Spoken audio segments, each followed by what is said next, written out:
Hello friends, स्वागत है आपके YouTube channel morning today target में। आज हम देखेंगे यूपी टेट के लिए एसएसटी जो आपके पेपर 2 में पूछी जाती है। तो जितने भी यूपी टेट के एसएसटी के पीवाई के क्वेश्चन हैं, प्लस देखिए सिलेबस के अनुसार सभी एमसीक्यू आपको करवा रहे हैं। तो जो लोग चैनल को अभी तक नहीं सब्सक्राइब किए होंगे वह सब्सक्राइब कर लेंगे, जिससे आगे की क्लासेस आपको प्रॉपर तरीके से मिलती रहेगी। देखिए आज का टॉपिक है कंपनी शासन की स्थापना है, और कुछ क्वेश्चन देखिए आज के सेशन में उत्तर प्रदेश से लिए हैं, क्योंकि आपके यूपी टेट में उत्तर प्रदेश से क्वेश्चन बनते हैं। और देखिए कुछ क्वेश्चन लिए हैं दिवस टॉपिक से लिए हैं। तो देखिएगा, पहला क्वेश्चन है, भारत में ईस्ट इंडिया कंपनी की स्थापना के समय इंग्लैंड की महारानी कौन थी? तो वह हो जाएगा आपका राइट आंसर यहाँ पे सेकेंड ऑप्शन से ही हो जाएगा, एलिजाबेथ प्रथम थी। भारत में ईस्ट इंडिया कंपनी की स्थापना के समय इंग्लैंड की महारानी थी, तो एलिजाबेथ प्रथम थी। देखिए 31 दिसंबर 1600 ईस्वी को जब इंग्लिश ईस्ट इंडिया कंपनी की स्थापना हुई थी, तब इंग्लैंड की महारानी एलिजाबेथ प्रथम थी। नेक्स्ट क्वेश्चन है, किस वर्ष ब्रिटिश ईस्ट इंडिया कंपनी को महारानी एलिजाबेथ द्वारा व्यापार करने का अधिकार पत्र प्राप्त हुआ था? तो वह हो जाएगा आपका राइट आंसर यहाँ पे सेकेंड ऑप्शन सही हो जाएगा, 1600 ईस्वी में। 1600 ईस्वी में ईस्ट इंडिया कंपनी को महारानी एलिजाबेथ द्वारा व्यापार करने का अधिकार पत्र प्राप्त हुआ था। देखिए महारानी एलिजाबेथ प्रथम ने 31 दिसंबर 1600 को एक शाही चार्टर अधिकार पत्र जारी कर कंपनी को पूर्व के साथ 15 वर्षों के लिए व्यापार करने का अधिकार दिया था। नेक्स्ट क्वेश्चन है, जनसंख्या की दृष्टि से उत्तर प्रदेश का भारत के राज्यों में से कौन सा स्थान है? तो जनसंख्या की दृष्टि से उत्तर प्रदेश का भारत के राज्यों में से कौन सा स्थान हो जाएगा? तो आपका राइट आंसर यहाँ पे सही हो जाएगा, पहला हो जाएगा। तो आपका फर्स्ट आंसर सही हो जाएगा। जनसंख्या की दृष्टि से उत्तर प्रदेश का भारत के राज्यों में से देखिए उत्तर प्रदेश का पहला स्थान हो जाएगा।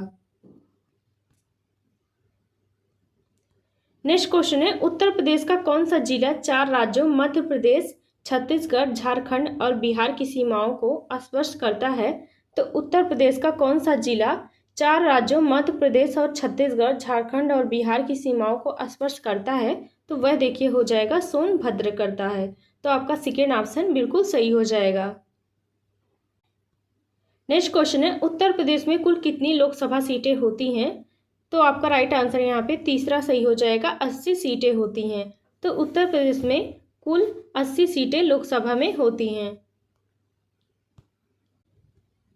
नेक्स्ट क्वेश्चन है, उत्तर प्रदेश का राजकीय पुष्प स्टेट फ्लावर निम्नलिखित में से कौन सा हो जाएगा? तो वह देखिए पलाश हो जाएगा। तो आपका राइट आंसर यहाँ पे सी ऑप्शन बिल्कुल सही हो जाएगा। उत्तर प्रदेश का राजकीय पुष्प होता है तो पलाश होता है। देखिए ये आपका पीवाईक्यू क्वेश्चन है, पूछा गया था, इसलिए जितने भी उत्तर प्रदेश से महत्वपूर्ण क्वेश्चन है सभी आपको करवा रहे हैं। नेक्स्ट क्वेश्चन है, उत्तर प्रदेश के किस जिले में सर्वाधिक वर्षा होती है? तो वह हो जाएगा देखिए गोरखपुर में होती है। तो आपका राइट आंसर यहाँ पे सेकेंड ऑप्शन सही हो जाएगा। उत्तर प्रदेश में सर्वाधिक वर्षा होती है तो गोरखपुर जिले में होती है। नेक्स्ट क्वेश्चन है, कैप्टन हॉकिंस किस मुगल सम्राट के दरबार में ईस्ट इंडिया कंपनी का राजदूत बनकर आया था? तो कैप्टन हॉकिंस किस मुगल सम्राट के दरबार में ईस्ट इंडिया कंपनी का राजदूत बनकर आया था? तो वह देखिए हो जाएगा जहांगीर के। तो आपका राइट आंसर यहाँ पे सेकेंड ऑप्शन बिल्कुल सही हो जाएगा। कैप्टन हॉकिंस देखिए जहांगीर मुगल सम्राट के दरबार में ईस्ट इंडिया कंपनी का राजदूत बनके आया था। कैप्टन विलियम हॉकिंस 1608-1609 ईस्वी में इंग्लैंड के राजा जेम्स प्रथम का पत्र लेकर मुगल सम्राट जहांगीर के दरबार में व्यापारिक रियासतें मांगने आया था। नेक्स्ट क्वेश्चन है, अंग्रेजों ने भारत में अपनी पहली अस्थायी फैक्ट्री 1613 ईस्वी में कहाँ स्थापित की थी? तो देखिए सूरत में स्थापित की थी। तो आपका राइट आंसर यहाँ पे सेकेंड ऑप्शन सही हो जाएगा। अंग्रेजों ने भारत में अपनी पहले अस्थायी फैक्ट्री सूरत में स्थापित की थी 1613 में। देखिए समझते हैं। देखिए ब्रिटिश ईस्ट इंडिया कंपनी ने मुगल सम्राट जहांगीर से अनुमति प्राप्त करके 1613 ईस्वी में सूरत गुजरात में अपनी पहली अस्थायी फैक्ट्री स्थापित की थी। देखिए आज का टॉपिक है कंपनी की शासन की स्थापना है, तो जितने भी महत्वपूर्ण क्वेश्चन बन सकते हैं देखिए इस टॉपिक से सभी आपको करवा रहे हैं, तो एक भी क्वेश्चन मिस मत करिएगा। नेक्स्ट क्वेश्चन है, प्लासी का प्रसिद्ध युद्ध बैटल ऑफ प्लासी किस वर्ष लड़ा गया था? तो प्लासी का युद्ध किस वर्ष लड़ा गया था? तो वह हो जाएगा आपका राइट आंसर यहाँ पे पहला हो जाएगा 1757 ईस्वी में प्लासी का युद्ध लड़ा गया था। देखिए प्लासी का युद्ध 23 जून 1757 को रॉबर्ट क्लाइव के नेतृत्व में ब्रिटिश सेना और बंगाल के नवाब सिराज उद दौला के बीच लड़ा गया था। तो प्लासी का युद्ध लड़ा गया था तो 23 जून 1757 को रॉबर्ट क्लाइव के नेतृत्व में लड़ा गया था और ब्रिटिश सेना बंगाल के नवाब सिराज उद दौला के बीच लड़ा गया था।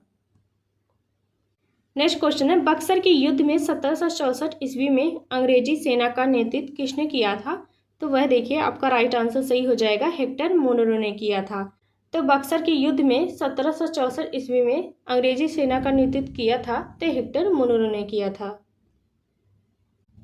देखिए 22 अक्टूबर 1764 को हुए बक्सर के ऐतिहासिक युद्ध में ब्रिटिश ईस्ट इंडिया कंपनी के सेना का नेतृत्व किया था तो मेजर हेक्टर मुनरो ने किया था। नेक्स्ट क्वेश्चन है, बंगाल में द्वैत शासन की शुरुआत किसने की थी? तो बंगाल में द्वैत शासन की शुरुआत की थी तो रॉबर्ट क्लाइव ने की थी। तो आपका राइट आंसर यहाँ पे सेकेंड ऑप्शन सही हो जाएगा। बंगाल में द्वैत शासन की शुरुआत की थी तो रॉबर्ट क्लाइव ने की थी। देखिए बक्सर के युद्ध के बाद लॉर्ड रॉबर्ट क्लाइव ने 1765 ईस्वी में बंगाल में द्वैत शासन प्रणाली लागू की थी, जिसे बाद में 1772 में वॉरेन हेस्टिंग ने समाप्त किया था। तो बक्सर के युद्ध के बाद लॉर्ड रॉबर्ट क्लाइव ने 1765 ईस्वी में बंगाल में द्वैत शासन प्रणाली लागू की थी, जिसे बाद में समाप्त किया था 1772 में वॉरेन हेस्टिंग ने इसे समाप्त कर दिया था। नेक्स्ट क्वेश्चन है, 1765 ईस्वी की इलाहाबाद की संधि के तहत ईस्ट इंडिया कंपनी को कहाँ की दीवानी राजस्व वसूलने का अधिकार प्राप्त हुआ था? तो वह देखिए हो जाएगा आपका राइट आंसर सही हो जाएगा, तीसरा हो जाएगा बंगाल बिहार उड़ीसा हो जाएगा। तो आपका तीसरा ऑप्शन बिल्कुल सही हो जाएगा। देखिए 12 अगस्त 1765 को हुई इलाहाबाद की प्रथम संधि के तहत मुगल सम्राट शाह आलम द्वितीय ने ईस्ट इंडिया कंपनी को बंगाल बिहार और उड़ीसा के दीवानी राजस्व एकत्र करने के अधिकार सौंप दिए थे। नेक्स्ट क्वेश्चन है, भारत में सहायक संधि की नीति का व्यापक रूप से प्रयोग किस गवर्नर जनरल ने किया था? तो वह देखिए आपका राइट आंसर पहला हो जाएगा, लॉर्ड वेलेस्ली ने किया था। तो आपका फर्स्ट आंसर सही हो जाएगा। देखिए लॉर्ड वेलेस्ली ने भारत में अंग्रेजी राज्य के विस्तार के लिए सहायक संधि की नीति का व्यापक रूप से प्रयोग किया था। इसके तहत सबसे पहले हैदराबाद के निजाम ने संधि स्वीकार की थी। नेक्स्ट क्वेश्चन है, किस गवर्नर जनरल ने व्यापगत का सिद्धांत हड़प नीति लागू की थी? तो किस गवर्नर जनरल ने व्यापगत का सिद्धांत हड़प नीति लागू की थी?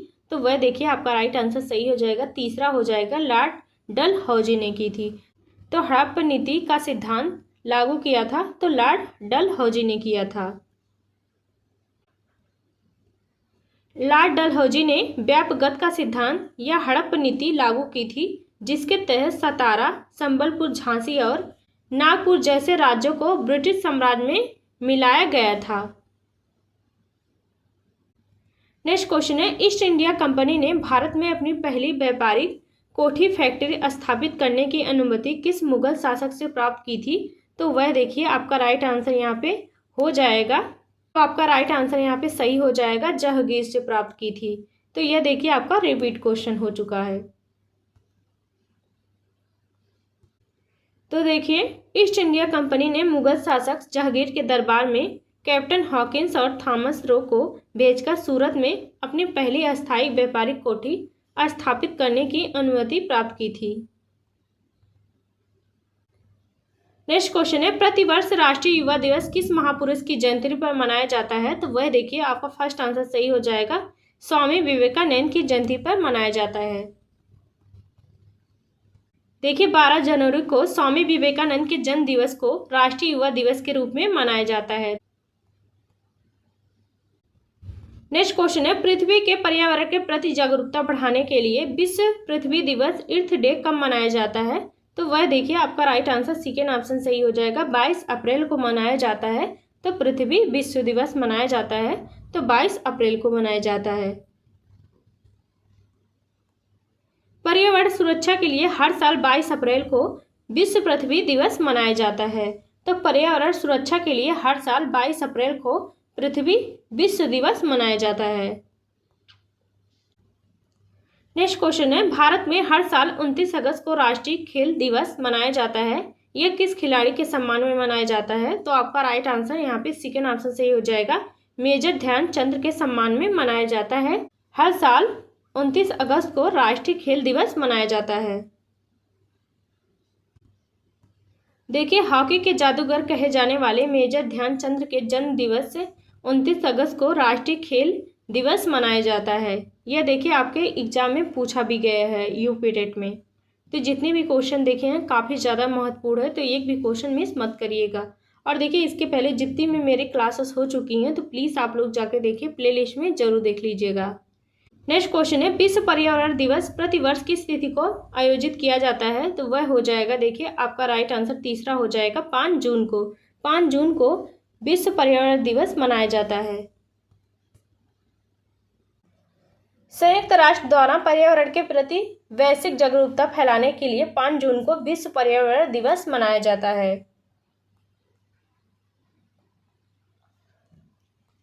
नेक्स्ट क्वेश्चन है, संविधान सभा द्वारा संविधान को अपनाए जाने की याद में भारत में प्रतिवर्ष संविधान दिवस कब मनाया जाता है? तो संविधान सभा द्वारा संविधान को अपनाए जाने की याद में भारत में प्रतिवर्ष संविधान दिवस कब मनाया जाता है? तो आपका राइट आंसर यहाँ पे तीसरा हो जाएगा। 26 नवंबर को संविधान दिवस मनाया जाता है। देखिए 26 नवंबर 1949 को भारत का संविधान बनकर तैयार हुआ और अपनाया गया था, इसलिए 26 नवंबर को संविधान दिवस या कानून दिवस मनाया जाता है। नेक्स्ट क्वेश्चन है, प्रतिवर्ष 23 जनवरी को पराक्रम दिवस के रूप में मनाया जाता है। यह किस स्वतंत्रता सेनानी का जन्म दिवस है? तो वह देखिए आपका राइट आंसर सेकेंड ऑप्शन सही हो जाएगा, सुभाष चंद्र बोस हो जाएगा। तो नेताजी सुभाष चंद्र बोस के उपलक्ष्य में देखिए 23 जनवरी को पराक्रम दिवस मनाया जाता है। स्वतंत्रता सेनानी में नेताजी के अदम्य साहस को सम्मान देने के लिए भारत सरकार हर साल 23 जनवरी को पराक्रम दिवस मनाती है। तो स्वतंत्रता सेनानी नेताजी के अदम्य साहस को सम्मान देने के लिए भारत सरकार हर साल 23 जनवरी को पराक्रम दिवस मनाती है। नेक्स्ट क्वेश्चन है, जल संरक्षण के प्रति जागरूकता फैलाने के लिए वैश्विक स्तर पर विश्व जल दिवस किस दिन मनाया जाता है? तो जल संरक्षण के प्रति जागरूकता फैलाने के लिए वैश्विक स्तर पर विश्व जल दिवस कब मनाया जाता है, किस तिथि को मनाया जाता है? तो आपका राइट आंसर यहाँ पे सही हो जाएगा, पहला 22 मार्च को मनाया जाता है। तो जल दिवस मनाया जाता है तो 22 मार्च को मनाया जाता है। देखिए जितने भी क्वेश्चन करवा रहे हैं काफ़ी ज़्यादा इंपॉर्टेंट है, तो इसका रिवीजन एक बार ज़रूर कर लीजिएगा। देखिए पानी के महत्व को समझाने और जल संकट से निपटने के लिए 22 मार्च को विश्व जल दिवस मनाया जाता है। यह देखिए जितने भी क्वेश्चन आपको करवा रहे हैं सभी क्वेश्चन पूछे गए हैं। मानव अधिकारों की रक्षा के लिए दुनिया भर में विश्व मानव अधिकार दिवस कब मनाया जाता है? तो मानव अधिकारों की रक्षा करने के लिए दुनिया भर में विश्व मानव अधिकार दिवस कब मनाया जाता है? तो आपका राइट आंसर यहाँ पे सही हो जाएगा, तीसरा 10 दिसंबर को मनाया जाता है। तो मानव अधिकारों की रक्षा करने के लिए दुनिया भर में विश्व मानव अधिकार दिवस मनाया जाता है तो 10 दिसंबर को मनाया जाता है। देखिए संयुक्त राष्ट्र द्वारा 1948 में मानव अधिकारों की घोषणा के याद में प्रतिवर्ष 10 दिसंबर को विश्व मानव अधिकार दिवस मनाया जाता है। नेक्स्ट क्वेश्चन है, भारत में चुनाव प्रक्रिया में युवाओं की भागीदारी बढ़ाने के लिए प्रतिवर्ष राष्ट्रीय मतदाता दिवस कब मनाया जाता है? तो आपका डी ऑप्शन सही हो जाएगा, 25 जनवरी को मनाया जाता है। तो भारत में चुनाव प्रक्रिया में भागीदारी को बढ़ाने के लिए प्रतिवर्ष राष्ट्रीय मतदाता दिवस मनाया जाता है? तो 25 जनवरी को मनाया जाता है। देखिए 25 जनवरी 1950 को भारत में निर्वाचन आयोग इलेक्शन कमीशन की स्थापना हुई थी, इसलिए 25 जनवरी को राष्ट्रीय मतदाता दिवस मनाते हैं।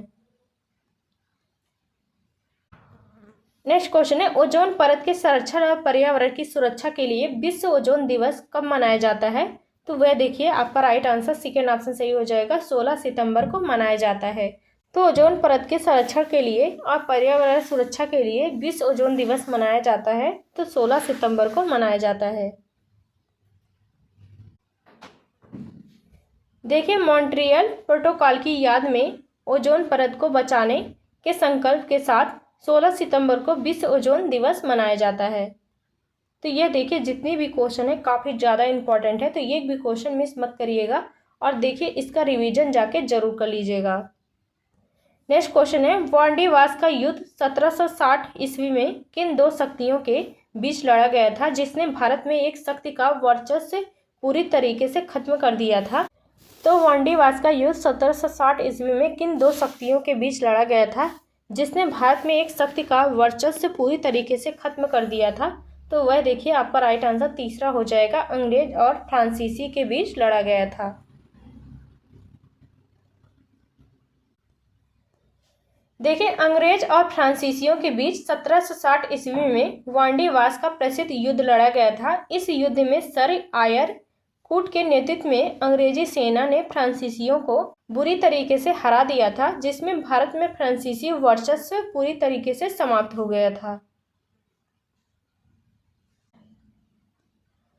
नेक्स्ट क्वेश्चन है, बंगाल के किस नवाब ने अपनी राजधानी को मुर्शिदाबाद से बदलकर मुंगेर बिहार स्थानांतरित कर दिया था? तो वह देखिए हो जाएगा मीर जाफर हो जाएगा।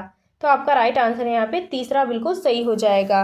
मीर जाफर ने अपनी राजधानी को मुर्शिदाबाद से बदलकर मुंगेर बिहार स्थानांतरित कर दिया था।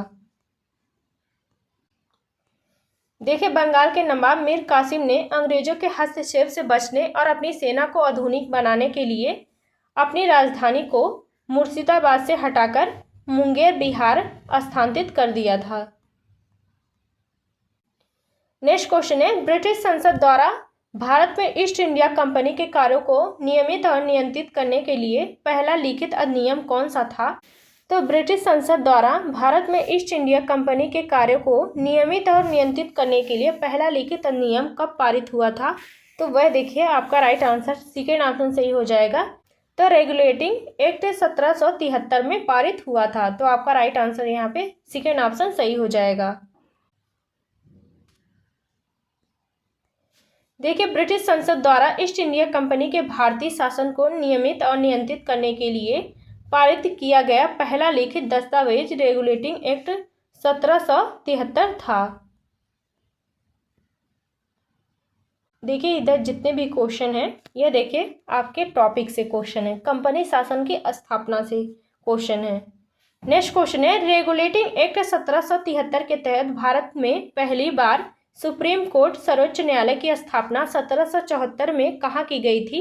तो वह देखिए आपका तीसरा ऑप्शन सही हो जाएगा, कोलकाता में की गई थी। तो आपका तीसरा ऑप्शन सही हो जाएगा। देखिए कलकत्ता में 1773 के तहत भारत में पहली बार सुप्रीम कोर्ट सर्वोच्च न्यायालय की स्थापना 1774 में की गई थी। रेगुलेटिंग एक्ट 1773 के प्रावधानों के तहत 1774 ईस्वी में भारत की पहली सुप्रीम कोर्ट की स्थापना कलकत्ता फोर्ट विलियम में की गई थी, जिसके मुख्य न्यायाधीश सर एलिजा एम्फे थे।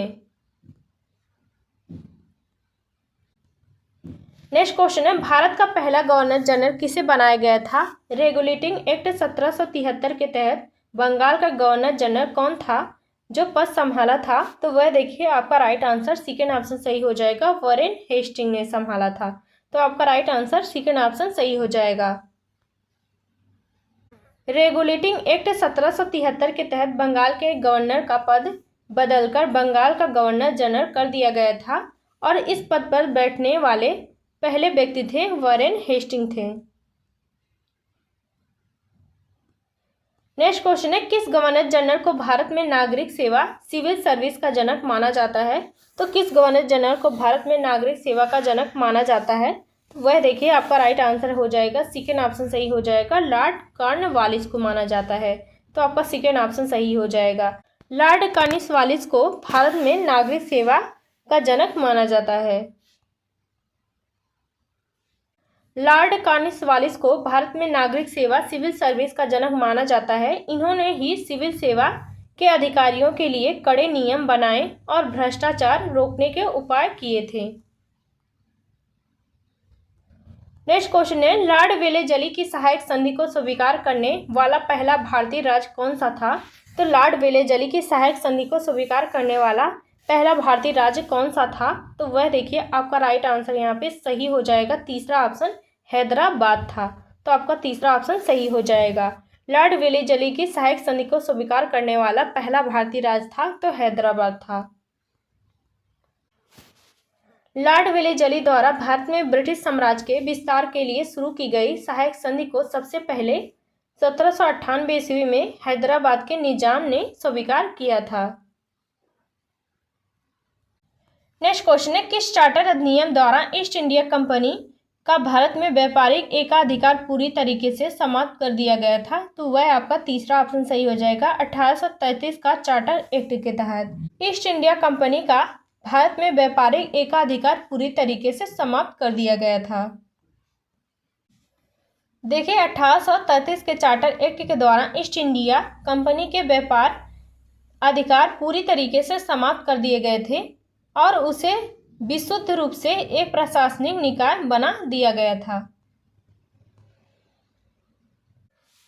नेक्स्ट क्वेश्चन है, ईस्ट इंडिया कंपनी को 1717 ईस्वी में किस मुगल सम्राट ने ऐतिहासिक शाही फरमान मैग्ना कार्टा जारी किया था जिससे उसे बंगाल में मुक्त व्यापार की छूट मिली थी? तो किसने जारी किया था? तो आपका राइट आंसर यहाँ पे सेकेंड ऑप्शन सही हो जाएगा, फर्रुखसियार ने किया था। तो आपका सेकेंड ऑप्शन सही हो जाएगा। तो फर्रुखसियार ने 1700 ईस्वी में शाही फरमान मैग्ना कार्टा जारी किया था जिसे उसे बंगाल में मुक्त व्यापार करने की छूट मिली थी।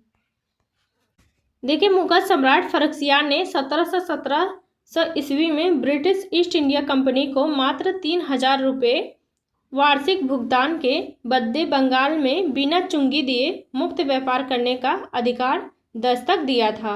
ब्रिटिश इतिहासकार पार्मे ने इसे कंपनी का मैग्ना कार्टा कहा था। नेक्स्ट क्वेश्चन है, 1756 ईस्वी की ब्लैक होल त्रासदी कलकत्ता में किस नवाब के शासनकाल में हुई थी? तो 1756 ईस्वी में ब्लैक होल त्रासदी कलकत्ता में किस नवाब के शासनकाल में हुई थी? तो आपका राइट आंसर यहाँ पे सही हो जाएगा, तीसरा सिराजुद्दौला के शासनकाल में हुई थी। तो आपका तीसरा ऑप्शन सही हो जाएगा। 1756 ईस्वी में ब्लैक होल त्रासदी कलकत्ता में नवाब सिराजुद्दौला के शासनकाल में हुई थी। नेक्स्ट क्वेश्चन है, पीटर्स ईस्ट इंडिया एक्ट 1784 के तहत कंपनी के राजनीतिक मामलों को नियंत्रित करने के लिए इंग्लैंड में किसकी स्थापना की गई थी? तो आपका राइट आंसर यहाँ पे सही हो जाएगा, second option board of control की स्थापना की गई थी। तो पीटर्स ईस्ट इंडिया एक्ट 1784 के तहत कंपनी के राजनीतिक मामलों को नियंत्रित करने के लिए इंग्लैंड में बोर्ड ऑफ कंट्रोल की स्थापना की गई थी। नेक्स्ट क्वेश्चन है, लॉर्ड कॉर्नवालिस ने बंगाल में अस्थायी बंदोबस्त किस वर्ष लागू किया था? तो लॉर्ड कॉर्नवालिस ने बंगाल में अस्थायी बंदोबस्त किस वर्ष लागू किया था? तो आपका राइट आंसर यहाँ पे सेकेंड ऑप्शन सही हो जाएगा, 1793 ईस्वी में किया था। तो लॉर्ड कॉर्नवालिस ने अस्थायी बंदोबस्त लागू किया था 1793 ईस्वी में लागू किया था। नेक्स्ट क्वेश्चन है, सिखों और अंग्रेजों के बीच प्रथम आंग्लो सिख युद्ध के बाद 1846 को कौन सी प्रसिद्ध संधि हुई थी? तो आपका राइट आंसर सेकेंड ऑप्शन सही हो जाएगा, लाहौर की संधि हुई थी। नेक्स्ट क्वेश्चन है, भारत के पहले कानूनी सदस्य के रूप में किसे गवर्नर जनरल की परिषद काउंसिल में शामिल किया गया था? तो आपका फर्स्ट आंसर सही हो जाएगा, लॉर्ड मैकाले को शामिल किया गया था। भारत के पहले कानूनी सदस्य के रूप में लॉर्ड मैकाले को जनरल की परिषद काउंसिल में शामिल किया गया था। देखिए 1833 के चार्टर एक्ट के तहत गवर्नर जनरल की परिषद में चौथे सदस्य के रूप में एक कानूनी सदस्य को शामिल किया गया था। तो इस पद पर नियुक्त होने वाले पहले व्यक्ति थे लॉर्ड मैकाले थे। नेक्स्ट क्वेश्चन है 1802 ईस्वी की बेसिन संधि पर हस्ताक्षर किस पेशवा ने अंग्रेजों के साथ लाचार होकर किए थे? तो आपका राइट आंसर पहला हो जाएगा, बाजीराव प्रथम ने किए थे। तो 1802 ईस्वी की बेसिन संधि पर हस्ताक्षर पेशवा बाजीराव प्रथम ने लाचार होकर अंग्रेजों के साथ किए थे। नेक्स्ट क्वेश्चन है कंपनी शासन के दौरान थॉमस मुनरो अलेक्जेंडर रीड द्वारा दक्षिण भारत, मद्रास और बॉम्बे प्रेसिडेंसी में कौन सी भू राजस्व व्यवस्था लागू की गई थी? तो आपका राइट आंसर तीसरा हो जाएगा, रैयतवाड़ी व्यवस्था लागू की गई थी। नेक्स्ट क्वेश्चन है किस आंग्ल मराठा युद्ध के बाद मराठा पेशवा के पद को पूरी तरीके से समाप्त कर दिया गया था और बाजीराव द्वितीय को पेंशन देकर बिठूर कानपुर भेज दिया गया था? तो वह देखिए आपका तीसरा ऑप्शन सही हो जाएगा, तृतीय आंग्ल मराठा युद्ध में। तो आपका तीसरा ऑप्शन बिल्कुल सही हो जाएगा। तृतीय आंग्ल मराठा युद्ध में बाजीराव द्वितीय को पेंशन देकर बिठूर कानपुर भेज दिया गया था। नेक्स्ट क्वेश्चन है नेपाल और ब्रिटिश ईस्ट इंडिया कंपनी के बीच 1816 ईस्वी में कौन सी प्रसिद्ध संधि हुई थी जिससे भारत की उत्तरी सीमाएं तय हुई थी? तो आपका राइट आंसर यहाँ पे सही हो जाएगा, पहला हो जाएगा, सुगौली की संधि हुई थी। तो आपका राइट आंसर यहाँ पे पहला बिल्कुल सही हो जाएगा। नेक्स्ट क्वेश्चन है लॉर्ड डलहौजी की हड़प नीति के तहत ब्रिटिश साम्राज्य में मिलाया जाने वाला पहला राज्य 1848 में कौन सा था? तो लॉर्ड डलहौजी की हड़प नीति के तहत ब्रिटिश साम्राज्य में मिलाया जाने वाला पहला राज्य 1848 में कौन सा था? तो वह देखिए आपका राइट आंसर तीसरा हो जाएगा, सतारा था। तो आपका तीसरा ऑप्शन बिल्कुल सही हो जाएगा। नेक्स्ट क्वेश्चन है भारत में ईस्ट इंडिया कंपनी का पहला गवर्नर जनरल कौन था जिसके ऊपर ब्रिटिश संसद में महाभियोग का मुकदमा चलाया गया था? तो भारत में ईस्ट इंडिया कंपनी का पहला गवर्नर जनरल कौन था जिसके ऊपर ब्रिटिश संसद में महाभियोग का मुकदमा चलाया गया था? तो वह कौन सा था? तो आपका राइट आंसर यहाँ पे सेकेंड ऑप्शन सही हो जाएगा, वॉरेन हेस्टिंग था। तो आपका सेकेंड ऑप्शन सही हो जाएगा। नेक्स्ट क्वेश्चन है 1813 के चार्टर एक्ट के तहत भारत में शिक्षा के प्रचार के लिए प्रतिवर्ष कितने रुपए खर्च करने का प्रावधान किया गया था? तो वह देखिए आपका राइट आंसर सेकेंड ऑप्शन सही हो जाएगा, 1 लाख रुपए का प्रावधान किया गया था। तो 1800 चार्टर के एक्ट के तहत भारत में शिक्षा प्रसार के लिए वर्ष में 1 लाख रुपए का प्रावधान किया गया था। नेक्स्ट क्वेश्चन है भारत में ईस्ट इंडिया कंपनी के शासन का अंतः किस अधिनियम द्वारा हुआ और शासन सीधे ब्रिटिश क्राउन महारानी के हाथ में चला गया था? तो आपका राइट आंसर यहाँ पे सही हो जाएगा, सेकेंड ऑप्शन भारत सरकार अधिनियम 1858 हो जाएगा। तो आपका यहाँ पे सेकेंड ऑप्शन सही हो जाएगा, भारत सरकार अधिनियम 1858 द्वारा शासन सीधे ब्रिटिश क्राउन महारानी के हाथ में चला गया था। नेक्स्ट क्वेश्चन है टीपू सुल्तान और अंग्रेजों के बीच श्रीरंगपट्टनम की संधि 1792 ईस्वी में किस आंग्ल मैसूर युद्ध के बाद हुई थी? तो टीपू सुल्तान और अंग्रेजों के बीच श्रीरंगपट्टनम की संधि 1792 ईस्वी में किस आंग्ल मैसूर युद्ध के बाद हुई थी? तो आपका राइट आंसर यहाँ पे तीसरा हो जाएगा, तृतीय आंग्ल मैसूर युद्ध के बाद हुई थी। तो आपका तीसरा ऑप्शन यहाँ पे सही हो जाएगा। नेक्स्ट क्वेश्चन है किस गवर्नर जनरल के कार्यकाल के दौरान ब्रिटिश सेना 1843 में सिंह प्रांत का पूरी तरीके से विलय ब्रिटिश साम्राज्य ने कर लिया था? तो आपका राइट आंसर सही हो जाएगा, लॉर्ड एलनबरो के शासनकाल में। तो आपका सेकेंड ऑप्शन बिल्कुल सही हो जाएगा। नेक्स्ट क्वेश्चन है सती प्रथा को गैर कानूनी और दंडनीय किस गवर्नर जनरल के कार्यकाल के दौरान घोषित कर दिया गया था? तो सती प्रथा को गैर कानूनी और दंडनीय किस गवर्नर जनरल के कार्यकाल के दौरान घोषित कर दिया गया था? तो आपका राइट आंसर यहाँ पे सेकेंड ऑप्शन सही हो जाएगा, लॉर्ड विलियम बेटिक के द्वारा। तो आपका राइट आंसर सेकेंड ऑप्शन सही हो जाएगा, लॉर्ड विलियम बेटिक के कार्यकाल के दौरान सती प्रथा को एक गैर कानूनी दंडनीय अपराध माना गया था। तो देखिए आज के लिए बस इतना ही, मिलते हैं नेक्स्ट क्लास में। और जितनी भी मेरी एसएसटी की क्लासेस हो चुकी हैं तो प्लीज़ आप लोग जाके देखिए, प्लेलिस्ट में ज़रूर देख लीजिएगा। तो मिलते हैं नेक्स्ट क्लास में और कमेंट करके ज़रूर बताइएगा आपको क्लास कैसी लगी। तो मिलते हैं नेक्स्ट क्लास में।